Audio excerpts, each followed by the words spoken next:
My wife said, "Don't come to my office party, it'll be awkward with my ex there." I said, "Of course, I'll stay home." What she didn't know was that I was the new regional director, her boss invited as a surprise guest. When I walked in and she saw who was sitting next to me, her face went pale. I'm David, 35, and I've been married to Rachel for 7 years. We met in college, got married young, and I thought we had the kind of relationship people envied. I was wrong. 3 weeks ago, Rachel came home from work acting strange. Not suspicious strange, excited strange. She was on her phone more than usual, smiling at texts, and when I asked what was up, she'd just say, "Work stuff," and change the subject. I didn't think much of it. Rachel worked in marketing for a mid-sized pharmaceutical company, and her annual holiday party was coming up. She'd always brought me before. Then last Tuesday, she dropped it on me while I was making dinner. "Hey, so about the office party on Friday," she started, leaning against the kitchen counter. "I think maybe you should skip it this year." I looked up from chopping vegetables. "What?" "Why?" She hesitated, which should have been my first red flag. "It's just, Marcus is going to be there." Marcus, her ex-boyfriend from before we met. They'd dated for 2 years in their early 20s, and according to Rachel, it ended amicably when he moved to Seattle for work. I'd never met the guy, never even seen a picture. "Okay," I said slowly. And I just think it would be awkward. You know how exes at work events can be. I don't want any weird tension ruining the night. It's better if I just go, have a drink with the team, and come home early. Something in her tone bothered me, but I couldn't place it. "Rachel, we've been married 7 years. Why would I care about some guy you dated over a decade ago?" "You wouldn't, but he might. He's been acting kind of, I don't know, nostalgic lately. Asking about my life, commenting on old photos on LinkedIn. I just want to avoid drama."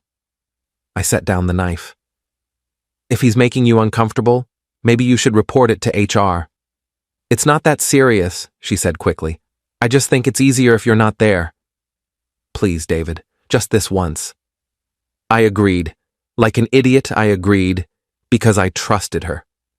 Because in 7 years of marriage, she'd never given me a reason not to.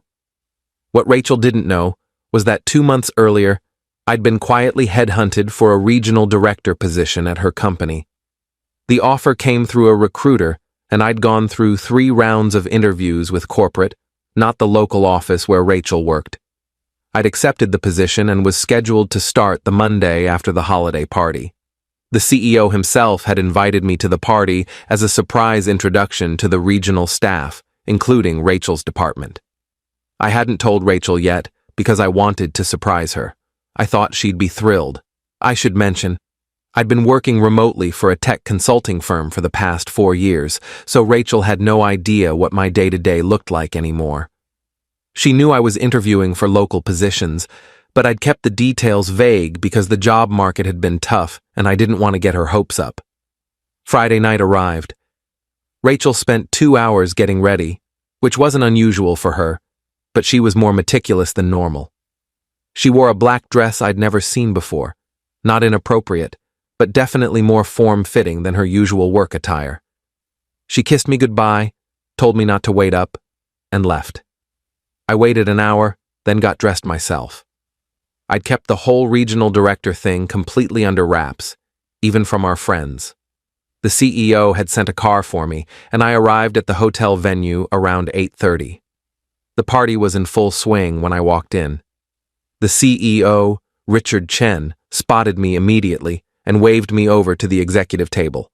That's when I saw him, Marcus, sitting right next to where Richard was gesturing for me to sit.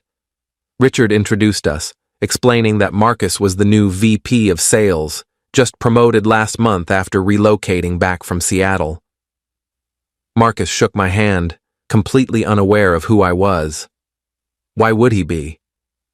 Rachel and I had different last names. She'd kept her maiden name for professional reasons. "David's going to be our new regional director for operations," Richard announced to the table. "Starts Monday. Thought it would be good for him to meet everyone tonight. Marcus smiled. Great to have you, man. You're going to love the team here. Really solid people. I made small talk while scanning the room for Rachel.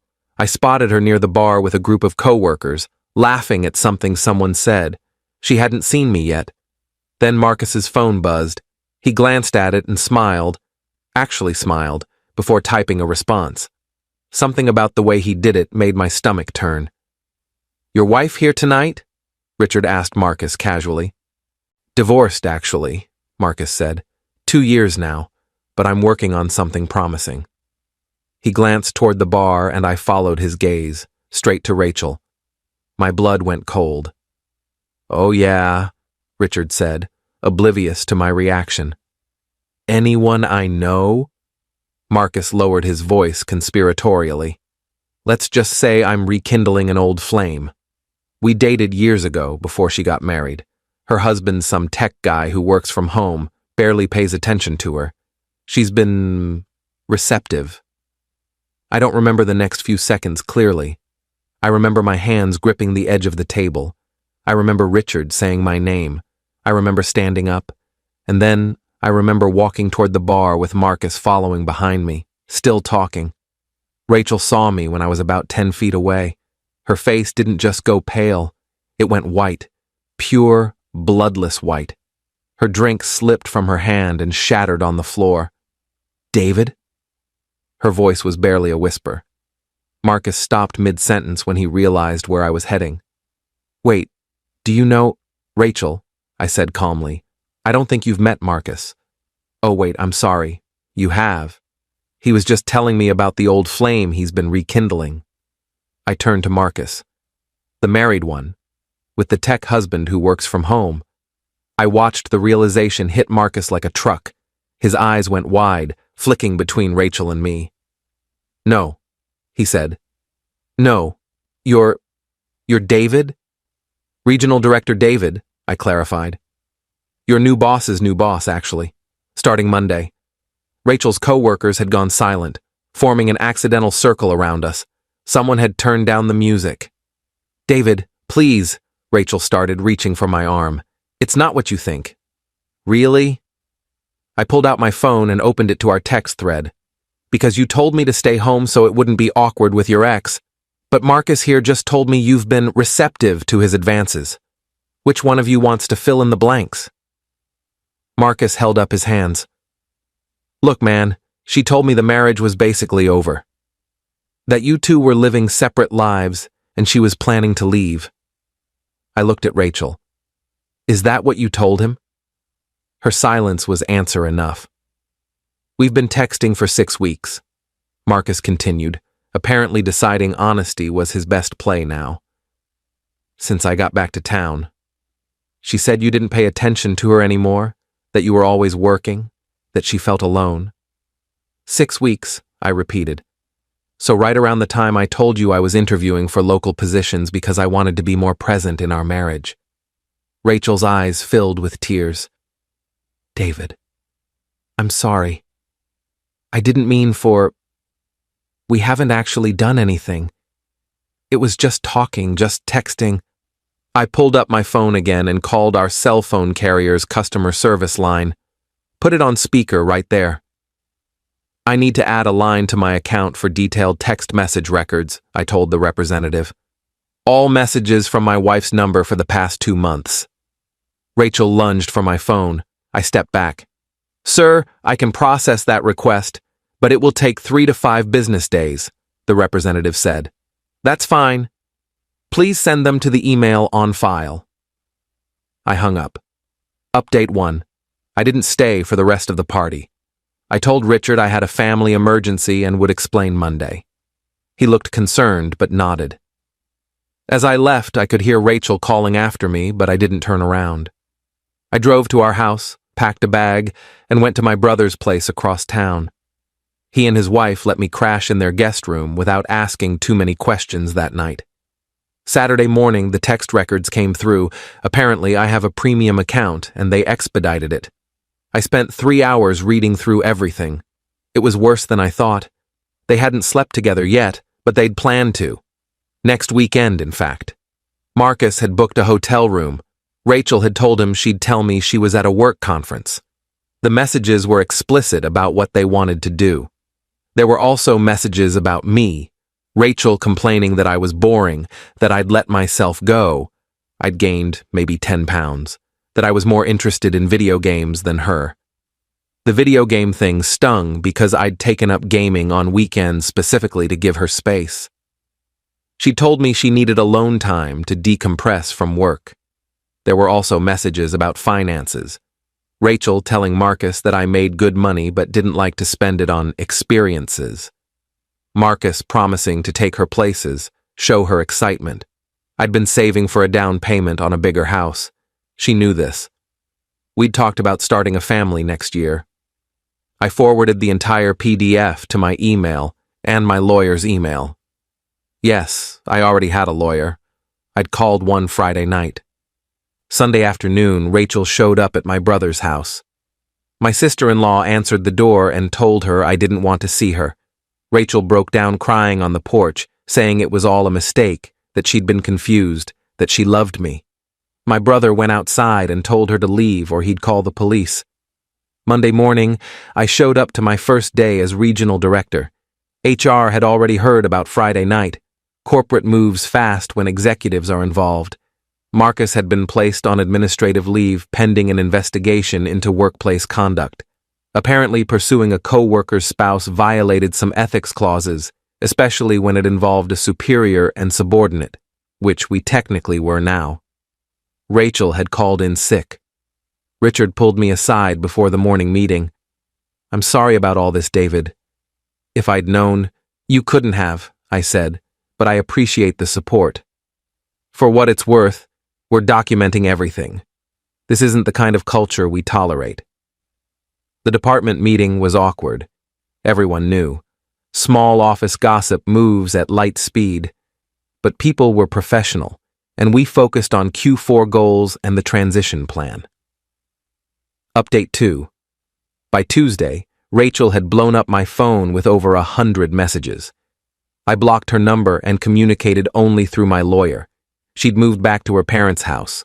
Her mother called me and actually apologized, said she'd raised her daughter better than this. Wednesday, Marcus was terminated. Not because of the affair exactly, but because during the investigation, they found he'd been falsifying expense reports and billing personal travel to corporate. The affair had just triggered the deep dive into his activities. He called me from a random number Wednesday night, drunk, blaming me for ruining his life. I recorded the call and sent it to my lawyer. Thursday, I filed for divorce. Pennsylvania has a no-fault option, but I filed fault-based on adultery just to make it clean. My lawyer said the text records were more than sufficient evidence. Friday, 1 week after the party, Rachel showed up at my new office. Security called me before letting her up. I told them to send her away. She waited in the parking lot for 3 hours until I left work, cornered me at my car. "David, please," she said. She looked terrible. Hair unwashed, dark circles under her eyes. I made a mistake. I was flattered by the attention. I felt invisible in our marriage, and Marcus made me feel seen. I was working toward a promotion so I could be home more, I said quietly. I was saving money so we could buy a house and start a family. I played video games on weekends because you told me you needed space. Every single thing you complained about to Marcus was something I was doing for us or because you asked me to. "I know," she sobbed. "I know that now. I was stupid.